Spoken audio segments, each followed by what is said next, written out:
നല്ല അസലൊരു ഇടിച്ച് പിഴിഞ്ഞ പായസമാണ് വിഷു പ്രമാണിച്ച് ഇന്നത്തെ റെസിപ്പി.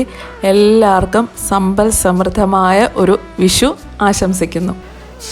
ഇടിച്ച് പിഴിഞ്ഞ് പായസം ഉണ്ടാക്കാനായിട്ട് 1 ഗ്ലാസ് പായസം റൈസാണ് ഇത്. ഞാൻ ഏകദേശം അരമണിക്കൂർ നന്നായിട്ട് കഴുകിയിട്ട് വെള്ളത്തിൽ കുതിർത്തിട്ടിരിക്കുമായിരുന്നു. കത്തിച്ച് ഈ പാത്രം ചൂടായി കിടക്കുമായിരുന്നു. ഇച്ചിരി നെയ്യുണ്ട്, കാരണം കാഷ്യൂവും കിസ്മിസും ഒക്കെ ഞാൻ നെയ്യിൽ വറുത്ത് വെച്ചിട്ടുണ്ടായിരുന്നു. അരമണിക്കൂർ കുതിർത്ത് വെക്കണം എന്ന് പറയാൻ കാര്യം, ഇത് ഇനിയും തേങ്ങാപ്പാലിൽ വേവിക്കണം. കുക്കറിലൊക്കെ വേവിക്കുകയാണെങ്കിൽ എനിക്ക് കുതിർത്ത് വെക്കേണ്ട കാര്യമില്ല.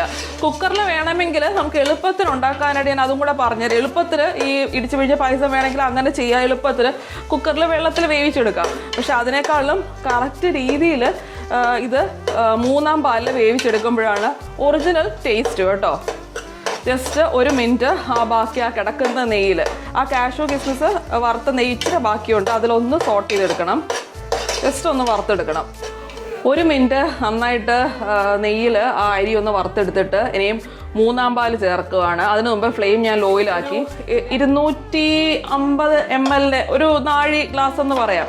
ആ ഗ്ലാസ്സിൽ 5 ഗ്ലാസ് 3-ാം പാൽ ഒഴിച്ചു. എന്നിട്ട് ഈ 3-ാം പാലിൽ വേണം ഈ അരി വേവിച്ചെടുക്കാൻ. ഇങ്ങനെ ഉണ്ടാക്കുമ്പോഴാണ് ഇടിച്ചു പിഴിഞ്ഞ പായസത്തിൻ്റെ അസൽ ടേസ്റ്റ് വരിക. അല്ലെങ്കിൽ എളുപ്പത്തിനുണ്ടാക്കാനാണെങ്കിൽ പ്രഷർ കുക്കറിൽ ജസ്റ്റ് ഒന്ന് നോർമൽ വെള്ളം ഒഴിച്ചിട്ട് വേവിച്ചെടുക്കാം. നമുക്ക് കുറച്ചുകൂടെ സ്പീഡിൽ ഉണ്ടാക്കിയെടുക്കാം. ഇതാണെങ്കിൽ ഒരു 20-25 മിനിറ്റ് വേണം ഈ അരി ഒന്ന് വെന്ത് കിട്ടും. പക്ഷെ വെന്ത് കുഴയും ചെയ്യരുത്, അരി വേറിട്ട് നിൽക്കണം കേട്ടോ. തമ്മിൽ ഒട്ടാതെ വേറിട്ട് നിൽക്കുകയും വേണം. 3-ാം പാലിൽ അരി ഏകദേശം ഒരു 25 മിനിറ്റ് ലോ മീഡിയം ഫ്ലെയിമിൽ ഞാൻ ഇടയ്ക്ക് തുറന്ന് ഇളക്കുന്നുണ്ടായിരുന്നു. ഇപ്പം നന്നായിട്ട് വെന്തിട്ടുണ്ട്. കണ്ടില്ല, അരിയൊക്കെ നന്നായിട്ട് വീർത്ത് വന്നിട്ടുണ്ട്.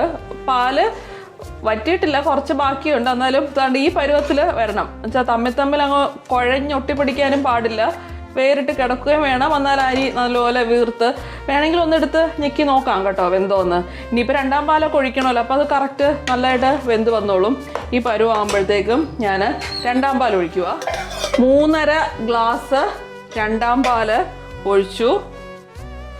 ഇനിയും ഒരു മീഡിയം ഫ്ലെയിമിൽ വെച്ചിട്ടൊന്ന് ഇളക്കി കൊടുത്തിട്ട് ശർക്കര പാനിയും കൂടെ ചേർക്കാം കേട്ടോ. ഇച്ചിരി നെയ്യും കൂടെ ചേർക്കണം, ഏകദേശം 1 ടീസ്പൂൺ നെയ്യ്. 2-ാം പാലിൽ ഒരു 5 മിനിറ്റ് ലോ ഫ്ലെയിമിൽ അടച്ചു വെച്ചിരുന്നു. ഇനിയും ശർക്കര പാനി ചേർക്കാം കേട്ടോ. ശർക്കര 1 കപ്പ് പായസം റൈസിന് 3/4 കിലോ ശർക്കര വേണം. 3/4 കിലോ ശർക്കര ഞാൻ ഉരുക്കി വെച്ചിരുന്നു, അത് അരിച്ചൊഴിക്കുക കേട്ടോ. ഇനിയും മീഡിയം ഫ്ലെയിമിലോട്ടാക്കി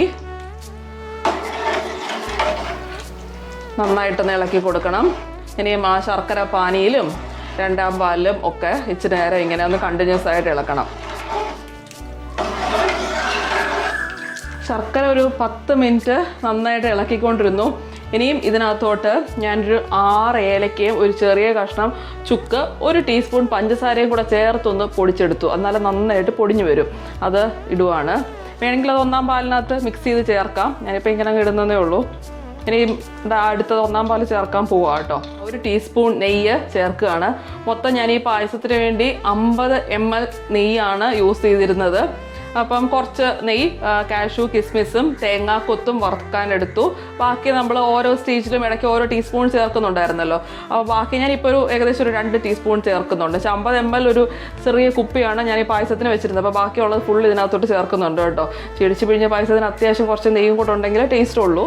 ഇനിയും ഫൈനലായിട്ട് ഫ്ലെയിം ലോ ആക്കിയിട്ട് നല്ല കട്ടി തേങ്ങാപ്പാൽ 1-ാം പാൽ ചേർക്കാൻ പോവാണ്. ഇപ്പം തന്നെ ഇളക്കുമ്പോഴത്തേക്കും നല്ലൊരു ചെറുതായിട്ടൊരു കുറുകിയ പരുവാണ്. ഇരിക്കും തോറും പായസം കുറുകി വരും കേട്ടോ. അപ്പോൾ ഒത്തിരി അങ്ങ് കുറുക്കരുത്, കുറേ കഴിയുമ്പോൾ ഭയങ്കര കട്ടിയായിപ്പോവും. കുറച്ച് ലൂസായിട്ടിരിക്കണം നമ്മൾ പായസം ഓഫ് ചെയ്യാൻ നേരത്ത്.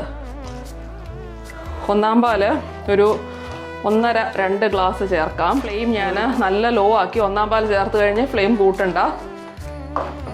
ലാസ്റ്റ് സ്റ്റെപ്പ് എന്ന് പറയുന്നത് കാഷ്യൂ കിസ്മിസ് തേങ്ങാക്കൊത്ത് ഇതെല്ലാം ഞാൻ ആദ്യമേ നെയ്യിൽ വറുത്ത്, ഞാൻ പറഞ്ഞില്ലേ ഫസ്റ്റ് അരി വറുക്കുന്നതിന് മുമ്പ് ഇതെല്ലാം വറുത്ത് മാറ്റി വെച്ചിരുന്നു, അതും കൂടെ ചേർക്കുവാണേ. ഓഫാക്കിയിട്ട് ഒരു പിഞ്ച് ഉപ്പും കൂടെ ചേർക്കുകയാണ്.